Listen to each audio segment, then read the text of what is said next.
All right, so today we're going someplace pretty creepy. Have you ever heard of a place called the Island of the Dolls? I have actually, yeah. Yeah. It's down in Mexico somewhere, right? Yeah, it's just south of Mexico City. And you know, when you think of an island, you usually picture, like white sand beaches and palm trees and crystal clear water. Right. This is not that. Not at all. No, no. It's quite the opposite, I've heard. Yeah. So it's basically this tiny little island and it's completely covered with dolls. Thousands of them. But like not in like a cute, toy store way. These dolls are like really, really creepy. Oh yeah, I've seen pictures. It's like broken down dolls, Yeah. missing eyes, tangled hair, just creepy stuff. Yeah, exactly. Like they're hanging from trees, clinging to buildings, just scattered all over the ground. It's the kind of place that just gives you the chills just thinking about it. Yeah, it's definitely got that eerie vibe going on. Totally. So what makes it even more interesting is where it's located. Oh, right. You said it was south of Mexico City. Yeah, so this island, it's called La Isla de las Muñecas in Spanish. Okay. And it's actually in Xochimilco. You familiar with Xochimilco? Yeah, vaguely. It's known for its canals, right? Exactly. It's like this amazing network of canals and these artificial islands called chinampas. Chinampas. Okay, what are those? Like little floating gardens or something? Yeah, basically. They're these like man-made islands that they use for agriculture, really unique ecosystem. And so right smack in the middle of all these beautiful canals and chinampas, you've got this island full of creepy dolls. Wow, so it's like this stark contrast. You've got this beautiful natural scenery and then this like super creepy island. Exactly. And like you can imagine it's become like this huge draw for what they call dark tourism. Dark tourism. Yeah, it's basically like traveling to places that are associated with death, tragedy, the macabre.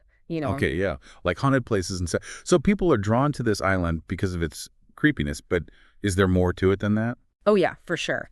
There's this whole backstory about the island and the man who put all the dolls there, and that's what we're going to dig into today. We've got a ton of info and accounts about this place, and we're going to try to separate fact from fiction, get to the bottom of what really happened and what's just local legend. Sounds good. I'm intrigued. So it all starts with this guy named Don Julian Santana Barrera. He was kind of a recluse, and sometime in the mid-20th century, most sources say the 1950s, he started collecting these dolls. Okay. And why did he choose to live on this creepy island in the first place? Was he just like a super solitary guy? Well, that's part of the mystery. He apparently left his family when he was really young and just decided to live alone on this chinampa. Maybe he just wanted to be away from everyone and everything, Yeah.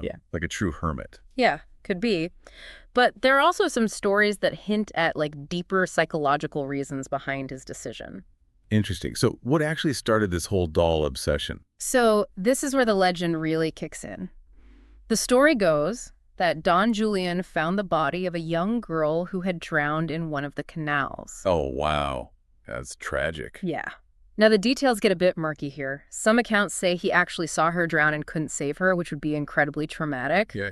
Others just say he found her body. But either way, it would have been a really disturbing experience. And here's the thing. We couldn't find any official records that confirm a drowning ever happened. Oh, really? That's odd. Maybe record keeping wasn't that great back then, or maybe the story got a bit exaggerated over time. Could be. But the legend goes on. So apparently, the day after he found the girl, or very soon after, he found a doll floating in the canal, really close to where he found the body. A doll? Yeah, just like a regular doll. And he took that as a sign. Like he believed the doll must have belonged to the girl. Wow. That's kind of spooky. Right. So he decided to hang the doll in a tree, kind of like a tribute to her. And some say he did it to ward off any evil spirits, too. There's even one story that says he found another doll the next day. So that kind of solidified his belief. Okay. So that's how it all began. This one doll in a tree. Yeah. And from there, things kind of spiraled. He became convinced that the girl's spirit was haunting him. Really? What made him think that?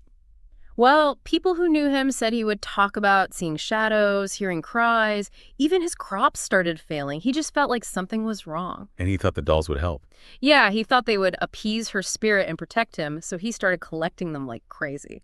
We're talking full-blown obsession here. So where did he get all these dolls from? Did he buy them? Oh no, he was like scavenging for them everywhere. Like he'd go through garbage dumps, fish them out of the canals, even trade his produce for them. Wow, he was really dedicated to this.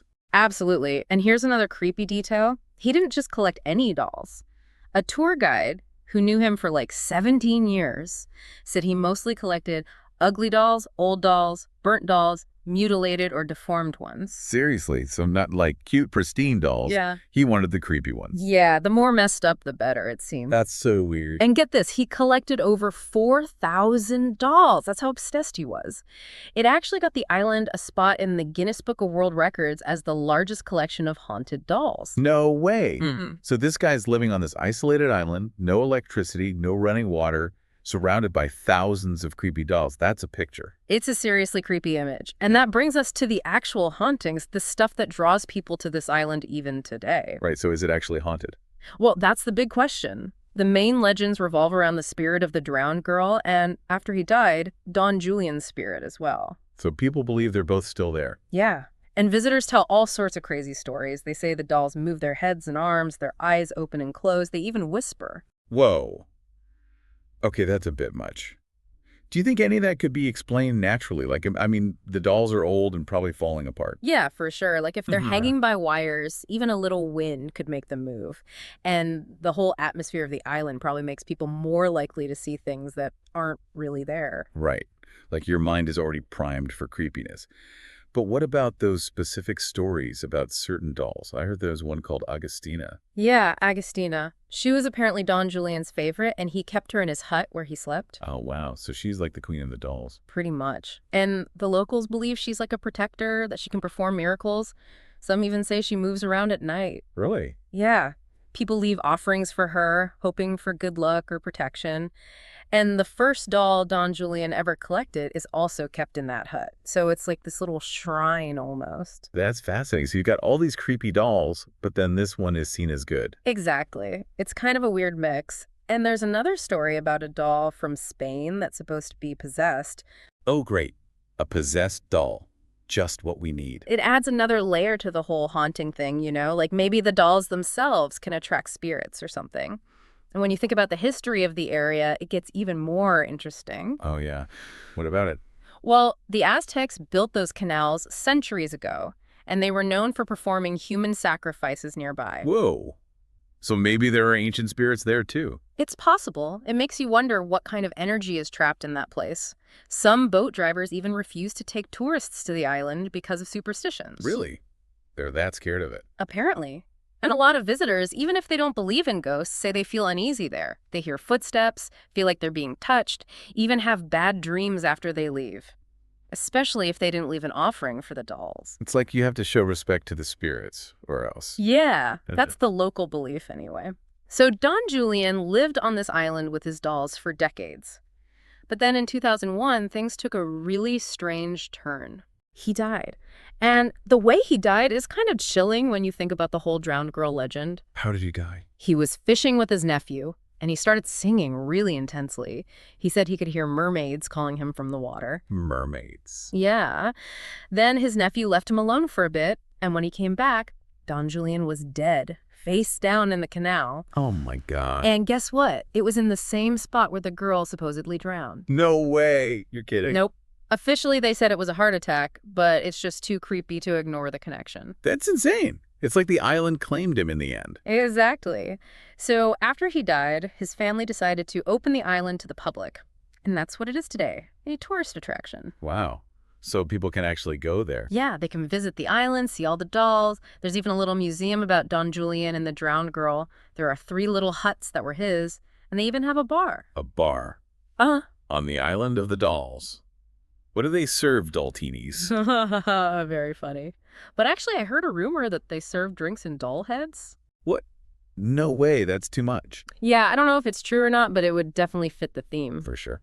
So if people want to visit, what should they know?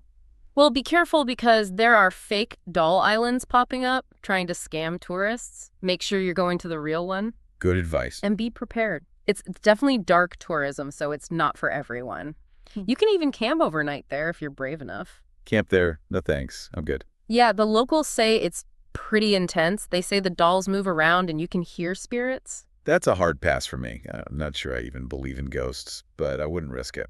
So after all this, the big question remains, what was the deal with Don Julian? Was he genuinely haunted? Was it all in his head, or a bit of both? And is the island truly haunted, or is it just the atmosphere and the power of suggestion? Yeah, it really makes you think. Like, what's our relationship with objects, with memory, with the supernatural? This island is like a physical manifestation of all those things. It's a testament to a pretty disturbing story, blurring the lines between tragedy, folklore, and the human psyche. Absolutely. So what do you think? Would you ever visit the island of Whispering Dolls? After all this, I'm not so sure. It's a fascinating place, but maybe some things are better left unexplored. What about you? I think I'd have to see it to believe it. But I'm definitely bringing an offering, just in case. Probably a good idea. You don't want to make those dolls angry. Definitely not.